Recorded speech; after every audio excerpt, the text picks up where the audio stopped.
সর্বনাশ হয়ে গেছে, আমার কোয়েল পাখি ক্ষতি হয়ে গেছে। হ্যালো বিয়াস, আসসালামু আলাইকুম। আশা করি সকলেই ভালো আছে। আজ আমি ভালো নেই, আমার কোয়েল পাখিগুলোর ক্ষতিগ্রস্ত এবং একটি কোয়েল পাখি ক্ষতিগ্রস্ত হয়েছে। আর সেই ভিডিওটা আপনারা দেখাবো। দেখেন, আমি সকাল সকাল ঘুম থেকে উঠি, ওঠার পর এটাকে রেখে আমি দোকানে চলে যাই।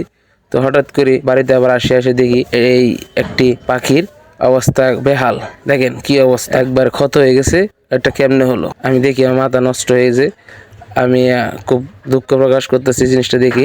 একটি পাখির পা এরকম অবস্থা হয়ে গেছে। তারপরে শুনতে পারি যে বাড়িতে আসছিল, তারা বলতেছে এটার বেজি ধরছিল, বেজি এটাকে ধরে কাছার ভিতরে কিভাবে ধরছে, ধরার পর পা টেনে এরকম অবস্থা করেছে, ছিলি একবারে পাটা অবশ করে দিয়েছে। এখন আল্লাহ পাক জানে এটা বাঁচে কি বাঁচে না। এখন কি করা যাবে? এই 5টা কোয়েল পাখির মধ্যে একটি কোয়েল পাখি আমার, তাও পুরুষ কোয়েলটা এই অবস্থা হয়েছে। এখন এর মধ্যে এখন ঘরোয়া ট্রিটমেন্ট হিসেবে আমরা এখন চিন্তা ভাবনা করে পরামর্শ নিয়ে দিয়েছি হলুদের গুঁড়ো আর হলুদের ফাঁকিগুলো দিয়ে ভালো করে দিয়ে সুন্দর করে এটাকে লাগিয়ে দিলাম। দেখা যাক, অবস্থা একবার খারাপ করে দিয়েছে এই পাখিটার। আল্লাহ পাক জানে এটাকে সুস্থ হয় নাকি ভালো হয় জানি না। একেবারে পাটা আলাদা করে দিয়েছে, একটু বেজি রয়েছে। এই বেজি, তো বেজি থেকে আসলে আমার একটা অনেক হয়েছে, বেজি বা এরকম দূরে রাখতে হবে। আমি বাইরে রাখছিলাম, এই ঘরের ভিতরে এসে, বাড়ির ভিতরে এসে ঢুকে পড়েছে। পাহাড়ি এলাকা তো। এখন আল্লাহ পাক জানে, আপনাদের দেখাবো পরবর্তী ভিডিওতে এই বেজি, এই পাখিটি কি বেঁচে থাকি না থাকি আপনার অবশ্যই জানাবো। এই প্রথম আমার এই ঘটনা ঘটলো, আমি খুব চিন্তিত।